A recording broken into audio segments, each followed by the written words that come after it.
नमस्कार दोस्तों। आज जो दृश्य आप अपनी स्क्रीन पर देख रहे हैं वह किसी फिल्म या डॉक्यूमेंट्री की नहीं बल्कि असम की वास्तविक तस्वीर है।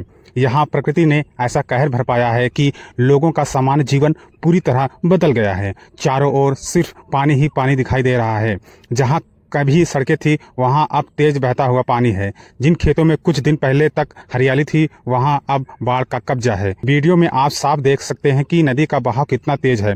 पानी अपने साथ मिट्टी, पेड़ और रास्ते को भी बहाकर ले जा रहा है। यह दृश्य बताता है कि प्रकृति के सामने इंसान कितना छोटा हो जाता है। जरा इन तस्वीरों को ध्यान से देखिए। नदी अपने किनारों को लगातार काट रही है। जिस जमीन पर कभी लोग चलते थे वही जमीन धीरे धीरे नदी में समाती जा रही है। हर गिरता हुआ हिस्सा किसी न किसी परिवार के लिए एक नई चिंता लेकर आता है। कई घरों तक पहुंचने का रास्ता पूरी तरह बंद हो चुका है। लोगों के पास नाव के अलावा कोई विकल्प नहीं बचा है। बच्चे, महिलाएं और बुजुर्ग सभी सुरक्षित जगह पहुंचने की कोशिश कर रहे हैं। इन हालातों में सबसे बड़ी चुनौती सिर्फ जान बचाना ही नहीं बल्कि खाना, पीने का साफ पानी और दवाइयां जुटाना भी होता है। कई परिवारों को अपना घर छोड़कर राहत शिविरों में जाना पड़ता है। वीडियो में दिखाई दे रहा तेज बहाव यह बता रहा है कि पानी का दबाव लगातार बढ़ रहा है। ऐसे समय में नदी के किनारे रहने वाले लोगों के लिए हर मिनट बेहद महत्वपूर्ण होता है।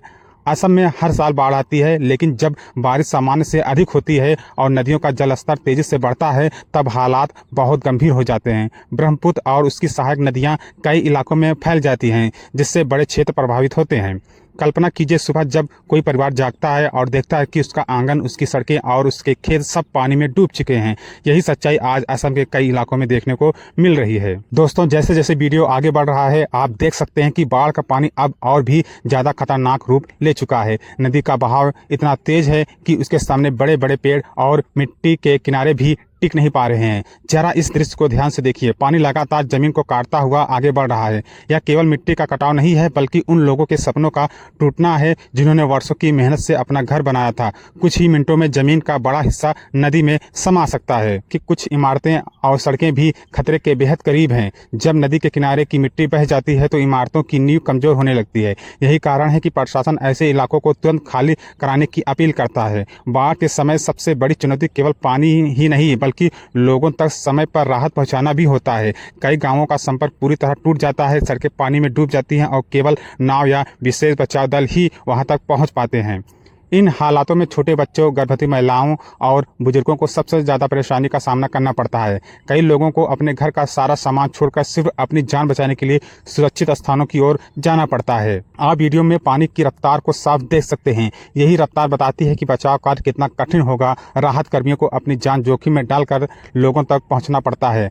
असम की पहचान उसकी प्राकृतिक सुंदरता से है, लेकिन हर साल आने वाली बाढ़ लाखों लोगों की जिंदगी को प्रभावित कर देती है। खेतों में खड़ी फसलें नष्ट हो जाती हैं, पशुधन बह जाता है और कई परिवारों की आजीविका खत्म हो जाती है। विशेषज्ञों का कहना है कि लगातार हो रही भारी बारिश, नदियों का बढ़ता जलस्तर और नदी किनारों का कटाव इस समस्या को और भी गंभीर बना रहे हैं। इसलिए केवल राहत कार्य ही नहीं बल्कि लंबे समय के समाधान भी जरूरी हैं।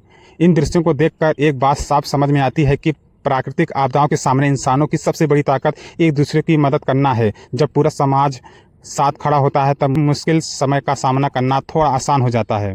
आप देख सकते हैं कि बाढ़ का असर केवल नदी तक सीमित नहीं है। पानी अब लोगों के घरों, खेतों और रोजमर्रा की जिंदगी तक पहुंच चुका है। कई परिवारों ने एक ही दिन में अपनी वर्षों की मेहनत खो दी है। इन दृश्यों को देखकर अंदाजा लगाया जा सकता है कि बाढ़ का दर्द केवल उन लोगों को समझ में आता है जो इसे अपनी आंखों से देखते हैं। एक तरफ तेज बहाव है, दूसरी तरफ सुरक्षित जगह पहुंचने की कोशिश करते लोग। हर चेहरे पर चिंता साफ दिखाई देती है। आप वीडियो में देख सकते हैं कि कई स्थानों पर पानी लगातार बढ़ रहा है। ऐसे हालात में प्रशासन और बचाव दल समय के साथ दौड़ लगा रहे हैं। उनका उद्देश्य है कि कोई भी व्यक्ति मदद से वंचित न रह जाए। कई जगहों पर नावों के जरिए लोगों को निकाला जा रहा है और राहत शिविरों तक पहुंचाया जा रहा है। राहत शिविरों में लोगों को भोजन, पीने का पानी और जरूरी दवाइयां उपलब्ध कराने की कोशिश की जा रही है। लेकिन जब प्रभावित लोगों की संख्या बहुत अधिक हो जाती है तब हर जरूरत को तुरंत पूरा करना आसान नहीं होता। बाढ़ का सबसे बड़ा असर बच्चों की शिक्षा पर भी पड़ता है। कई स्कूल बंद हो जाते हैं, किसानों की फसलें नष्ट हो जाती हैं, छोटे दुकानदारों का व्यापार रुक जाता है। यानी यह आपदा केवल कुछ दिनों की नहीं बल्कि कई महीनों तक लोगों के जीवन को प्रभावित करती है। विशेषज्ञों का मानना है कि भविष्य में ऐसी आपदाओं से होने वाले नुकसान को कम करने के लिए मजबूत तटबंध, बेहतर जल प्रबंधन, समय पर चेतावनी प्रणाली और पर्यावरण संरक्षण जैसे कदम बेहद महत्वपूर्ण होंगे। दोस्तों, जब भी ऐसी प्राकृतिक आपदाएं आती हैं तो सबसे बड़ी ताकत इंसानियत बनती है। स्थानीय लोग, स्वयंसेवी संगठन, राहत कर्मी और प्रशासन मिलकर प्रभावित परिवारों की मदद करते हैं।